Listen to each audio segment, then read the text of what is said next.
Welcome to Manny's TV Talk, where we will talk about all of our favorite reality TV shows and news surrounding them.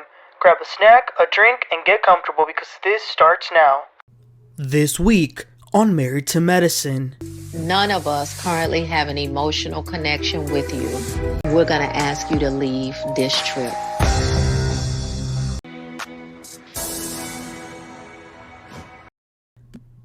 Welcome in, everybody, and let's talk about the new episode of Married to Medicine, Season 10, Episode 7. This was one hell of an episode.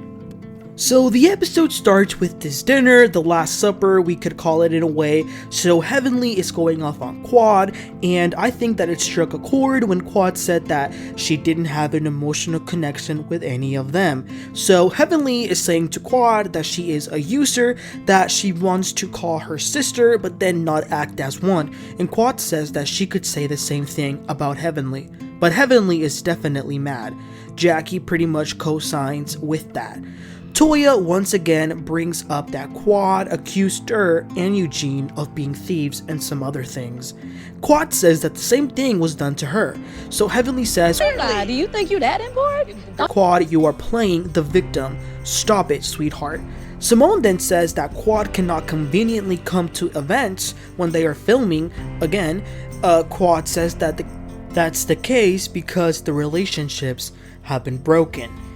Toya says that she is working to get to that forgiving place, but tomorrow is going to be an important day, so they get up and leave. And as they're leaving, Phaedra does tell Heavenly that she's a little taken aback by Quad talking all this mess about her behind her back.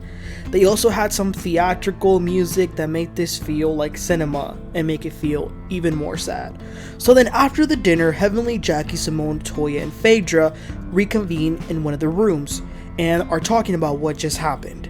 Heavenly once again tells us that Jackie has told her behind closed doors that Quad is a user and always makes Heavenly look stupid. And Jackie says, yes, I have said that because Quad treats us like the cousins you don't want anyone to meet. Jackie says that she felt that the most distant moment that they've ever felt from Quad was when she joined Sister Circle, and they even showed a flashback of the time Quad said that she was about to give up on women until Sister Circle. But they really need to talk to Quad and get this over with, so Toya calls her on the phone and tells her to come down to the room. So Quad does just that, and Simone leads the pack just like she did when they iced out Mariah. Child, it was like if Simone was HR and she evaluated Quad's performance and said, "You're dismissed." Wake the hell up! What she said is that they, the group, has come to the conclusion that none of them have a connection with Quad, so she needs to leave the trip. Quad is surprised. She tries to bring up the resurrection again, but they tell her no, stop, because that was an epic fail. Simone, Jackie, and the others say that they've been hurt by Quad. Heavenly was very quiet though. That was a lot. Quad says okay, and she gets up and leaves. The next morning, Quad is eating some breakfast by herself. She packs her bags. She's disappointed. She's hurt. She feels like she wasn't heard. She's very hurt, especially by Heavenly. I will say it was a little sad seeing them play the flashbacks of Quad and the friend group and stuff like that, since she's been there since the beginning. And then she gets behind some doors and closes them. This is what is left of Miss Quad's journey on Married to Medicine. I'm telling y'all, this was pure cinema. But yeah, that was quite a bit. So Quad is gone, but the ladies are still starting their day. Sweet Tea calls Greg to tell him that what happened the night before, and that she's very surprised to see how dead the friendships are with Quad and the others. But Dr. G says, stay out of it, and I get why he's saying that. Toya also FaceTimes Eugene to tell him about what happened with Quad, and he pretty much says, Thank God. We know him and Toya are secretly happy about that. But then we switch over to something very cool and amazing. Dr. Jackie FaceTimes with the Vice President of the United States, Kamala Harris. They talk about incentives to deal with Black female mortality and just the problems and issues that disproportionately affect them. Jackie was so excited and grateful for this moment. I'm glad that she's spreading awareness and being part of the solution.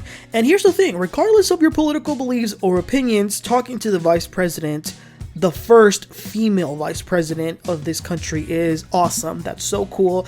They actually talked for a bit, and Kamala lets the women know that they are entitled to maternity leave, and they also share a hotline, which is 1-833-TLC Mama, just in case anyone needs it. Very good scene.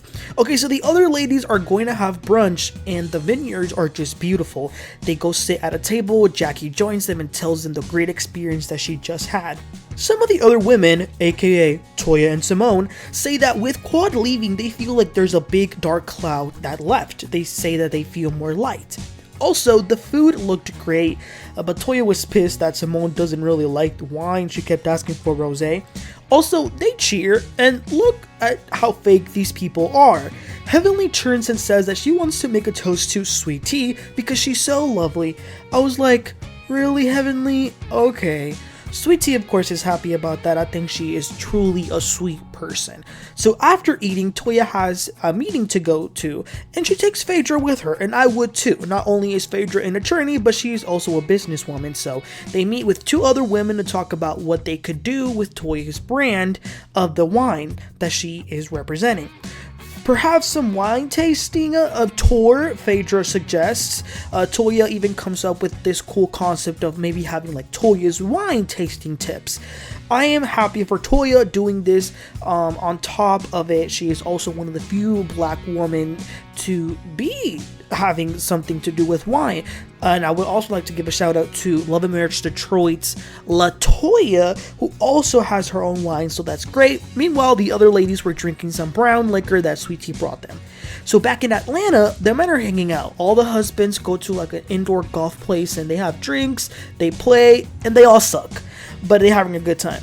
Dr. Alicia's husband says that this is the first time in his life being left with the kids by himself. The little girl is 5 and the little baby boy is 1 year old. They were all surprised about that, but he says that he has a new appreciation for his wife because it feels like it's torture. So Eugene's messy ass talks about the gossip, and I don't blame him because I mean it's whatever. But he tells them what Toya told him and how Quad is no longer in the friend group, and Dr. G is low-key happy about this as well. And once again, I understand why I think a husband wouldn't want his current wife to be hanging around his ex-wife. So back to the ladies, they are having dinner. Toya shares that this wine thing, she actually put it in her vision board, so it's great that it's actually coming to fruition. Simone then talks about her marriage and says that when she thinks about it, she realizes that sometimes the problems that she has with Cecile are nothing serious and are actually petty.